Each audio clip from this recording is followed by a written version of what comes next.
Shalom. Ah, Sebenarnya nggak ada rencana buat video saya hari ini karena saya udah bilang ah, tahun baru baru buat habis tahun ini.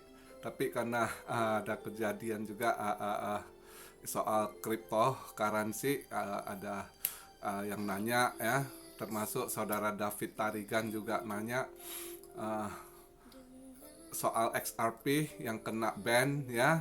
Ah, Kena hold ya sama ini nggak masalah.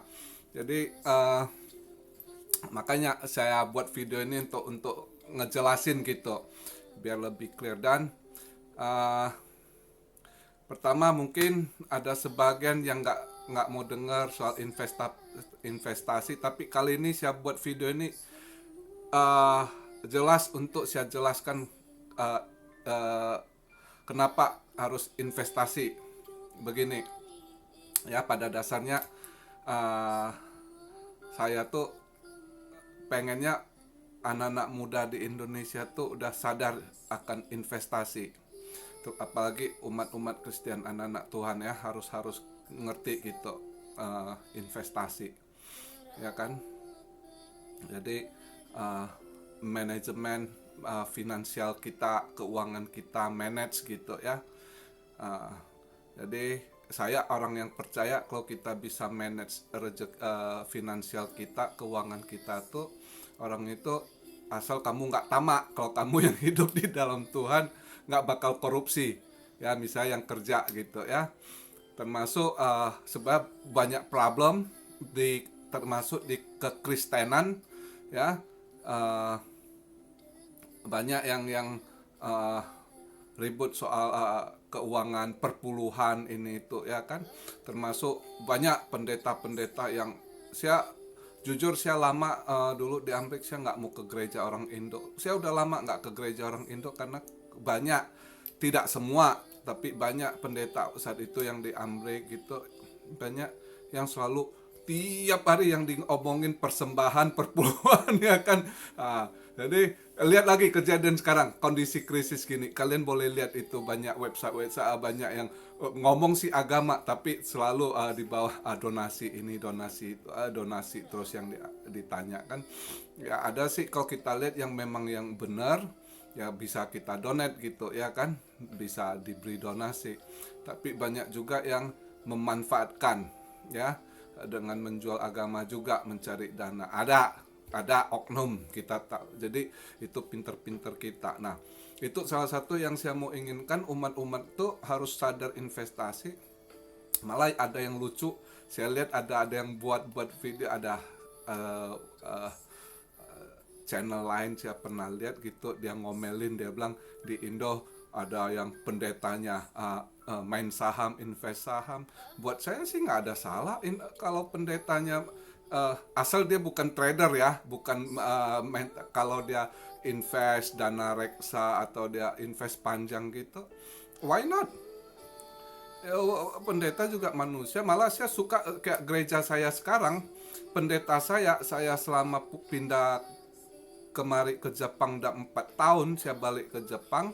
Di gereja yang sekarang ini saya pergi, pendeta saya itu tidak pernah sekalipun ngomong perpuluhan.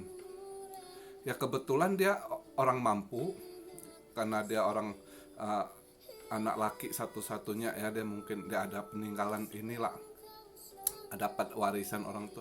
Dia jadi pendeta, dia memang untuk umat, bukan, nggak pernah ngomong perpuluhan. Jadi uh, terserah umat ya, nggak pernah dia push dia harus, nggak pernah ya. Dan pendeta ini juga kayak orang-orang luar udah biasa, mereka invest ya, beli saham, mereka tahu gitu ya kan. Malah mereka nggak bergantung dari perpuluhan ya, mereka invest, mereka ada duitnya, malah duit mereka itu mereka banyak pakai buat ini. Kayak pendeta yang saya ini, banyak dia arahkan ke homeless gitu, bantu homeless gitu, dia punya kegiatan lain homeless gitu ya. Itu pakai uang pribadi ya. Dari mana ya? Itu dengan investasi, dengan dia punya ini, padahal dia punya 3 anak gitu ya. Tapi nah itulah siap lihat, pelajari. Jadi kita harus melek gitu, jangan bergantung dengan apa satu sisi saya bilang nah gitu umat harus jadi juga kita yang otomatis ya kan kalau kita umat yang income-nya stabil juga kita nggak perlu disuruh juga perpuluhan langsung aja dapat rezeki memang itu udah harus kita lakukan ya kan bisa diinvest saya kalau invest begitu cuan ya udah perpuluhan saya kasih nah cuma saya juga orangnya begitu saya ini orang yang tidak suka diatur saya kalau lihat misal gereja saya itu mapan semua ininya nggak bu saya nggak ini saya perpuluhannya saya bisa salurkan saya kirim ke tempat lain gitu ya apakah ke Indonesia gitu ya ada teman saya suruh tolong salurkan tolong masukkan ke ini gitu tolong donasikan ke ini gitu ya jadi buat saya itu saya orangnya fleksibel saya nggak mau diatur atur juga ya. Uh, jadi lebih kurang itu uh, satu dua alasan saya jelaskan kenapa saya juga mengajak kalian investasi ya kan itu jadi tapi tidak boleh trader berarti judi ya.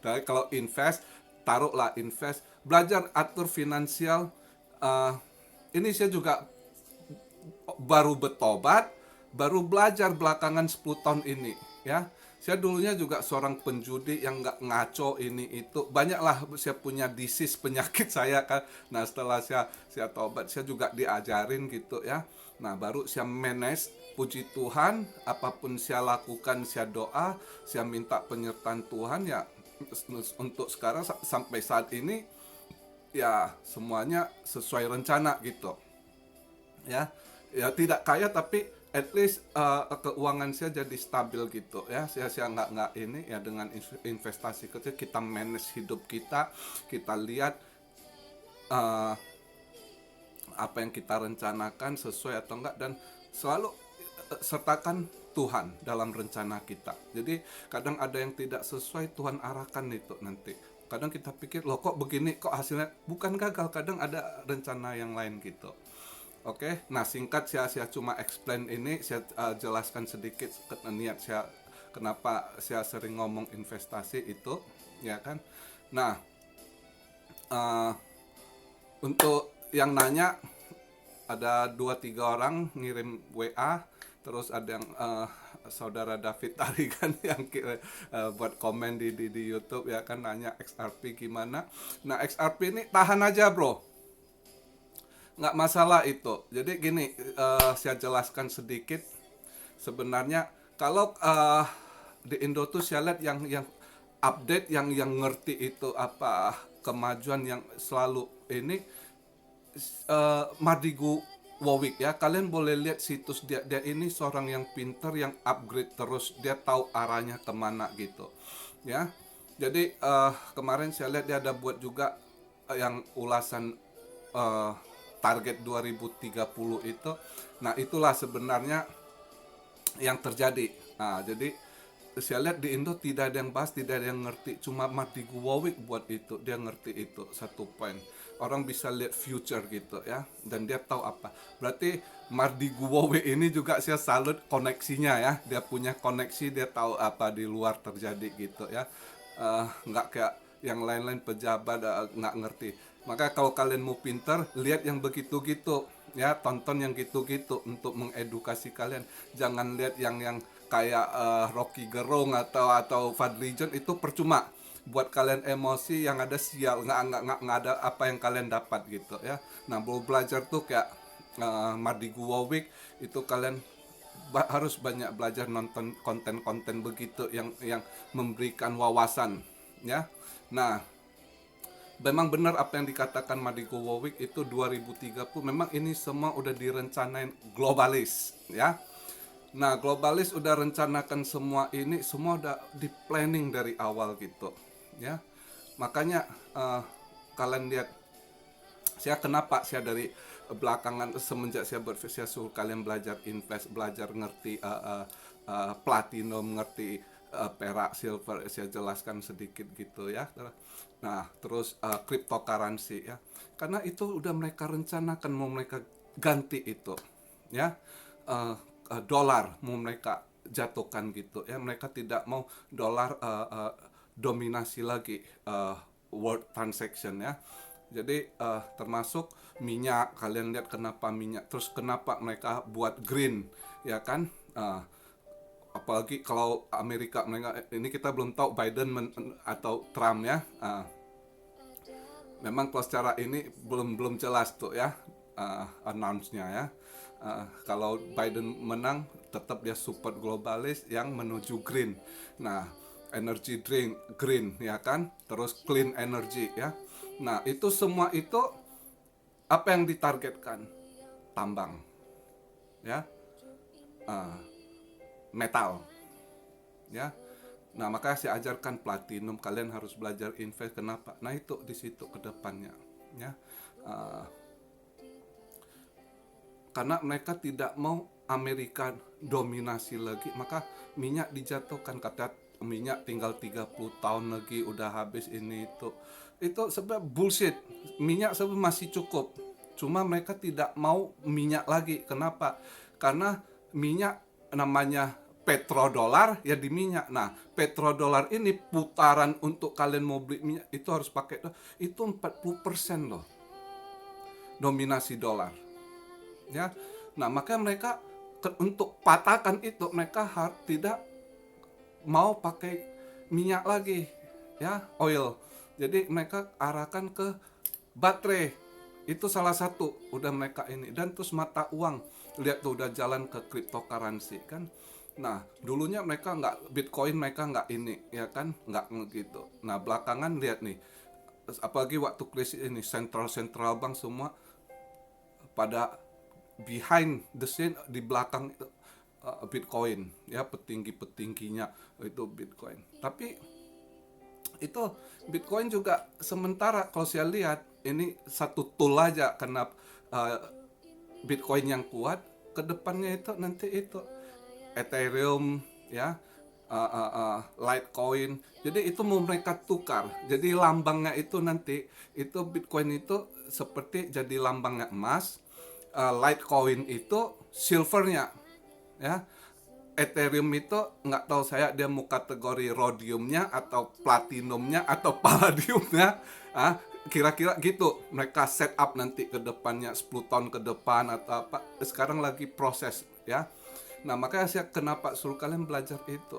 Nah, untuk kalian yang orang tua, apa yang mau kalian belajar? Anak muda belajar invest. Nah, belajar mengetahui ini bagaimana kalian mau invest. Terus kalau yang mau belajar, kalau atau yang masih mau kuliah, belajarlah.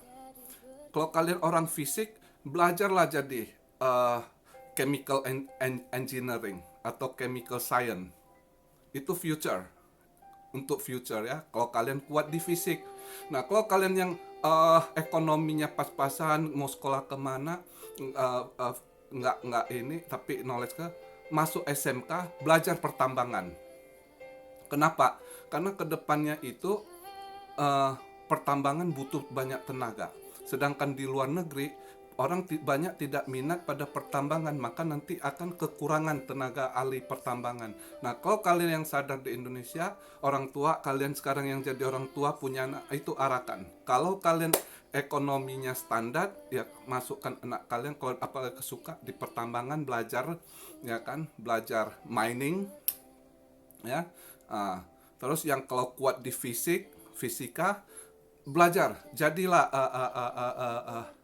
ahli kimia, terus juga chemical engineering. Jadi kalau kalian chemical engineering, kalau Indonesia pemerintah sadar itu ya dari awal, kumpulkan tuh anak-anak yang jago fisik, sekarang belum telat, sekolahkan, kasih kemana? Jepang kalau bisa ya kan, yang jago fisik, atau ke Jerman ya. Karena untuk teknologi ini, sains, Jepang ini termasuk sangat hebat, dan mereka kurang mau berbagi ilmu, kecuali kalian datang sekolah belajar curi ilmu, deketi orangnya, profesornya gitu ya.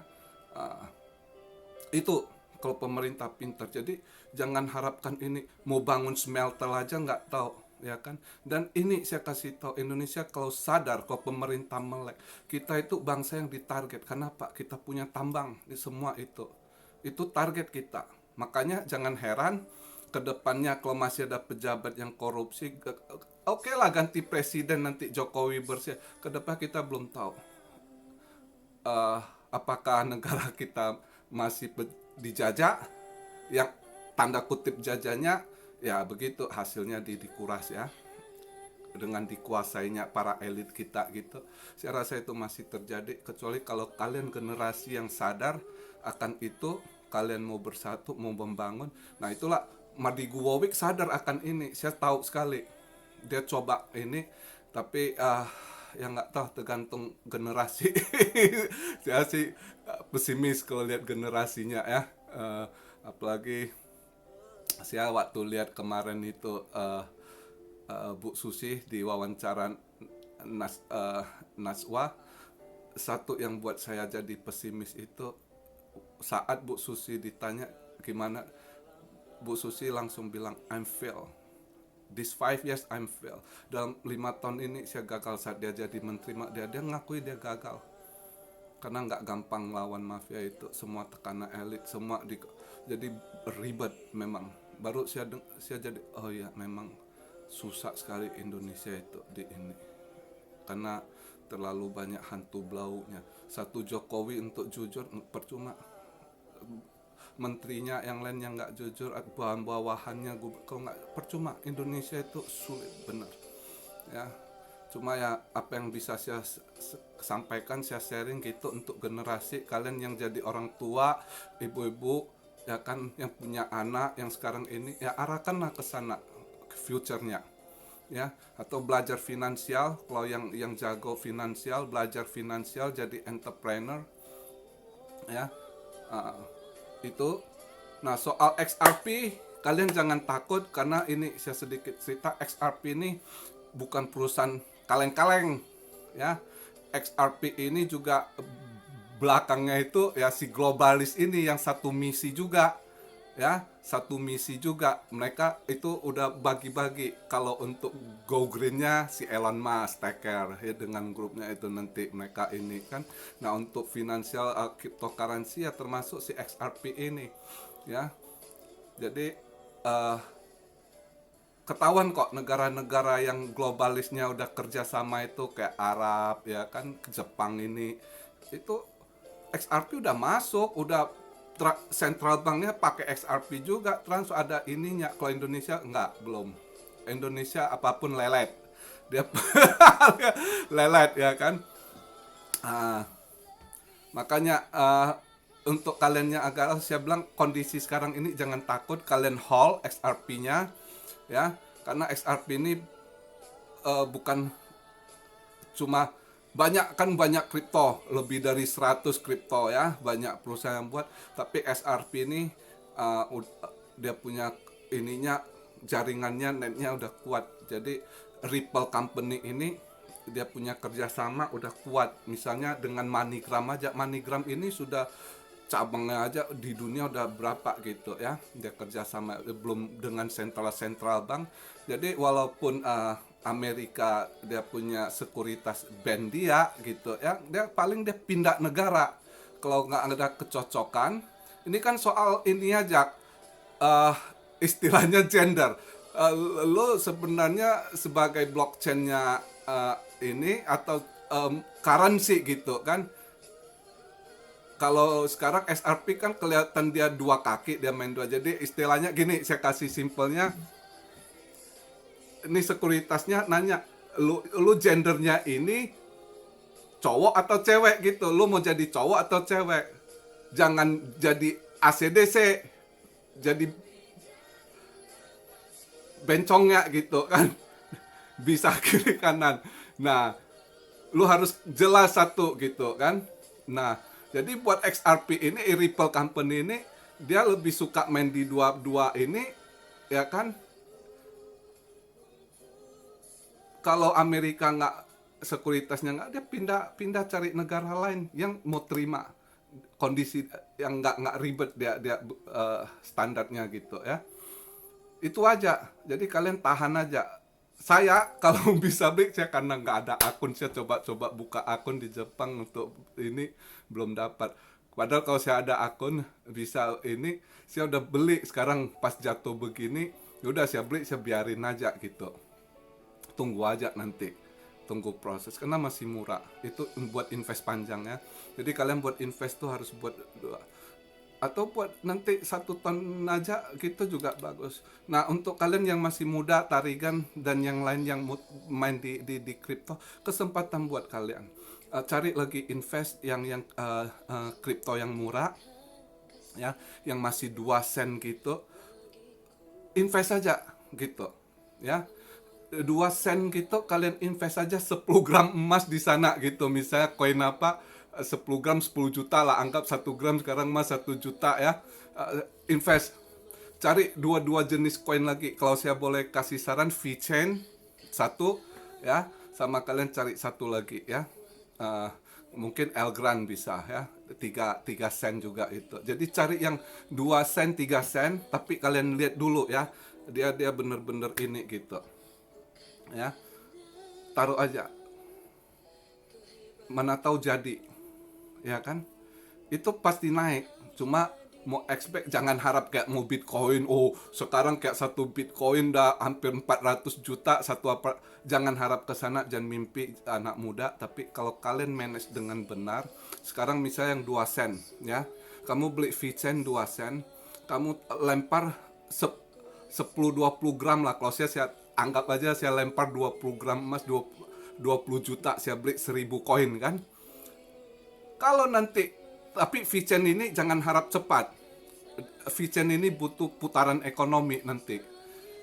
Anggap 3 tahun ke depan, kalau dia udah jadi $1 aja, duit kamu udah jadi berapa dalam 3 tahun?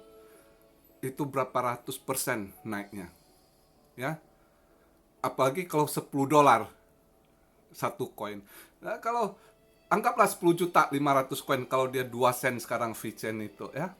Berarti kalian koinnya 500 koin, ya kan 10 juta kan. Taruh aja, biarin aja. Toh kedepannya uang-uang semakin kecil gitu. Ya. Uang semakin kecil. 10 juta itu nanti ke depan nggak ada. Lebih baik kalian invest ke sana. XRP ya. Tapi kalian invest harus jelas back company-nya. Jangan company yang abal-abalan buat koin, buat kripto nggak jelas, nanti bangkrut ya habis. Nah, kayak XRP ini udah kuat gitu fondasinya. Ini pun nanti disuspend, kalian lihat nggak lama dia cari paling pindah negara. Ya. Jadi nah itu yang bisa saya sampaikan. Semoga udah paham, kalian nggak takut, hold aja. Saya kalau punya akun bukan hold, saya beli, saya tambah lagi jatuh murah gitu kan, XRP kan. Cuma ya udah, kalian yang udah ada punya, hold, biarkan aja nanti ya kan. Nah, paling ada duit nanti kalian coba invest lagi, cari buat anak-anak muda ya, dengan uang kecil invest aja yang 2-3 sen gitu. Tapi kalian cek dulu ini untuk perusahaan mana, dia punya blockchain apa aja gitu ya. Itu aja harus dipelajari, di study ya.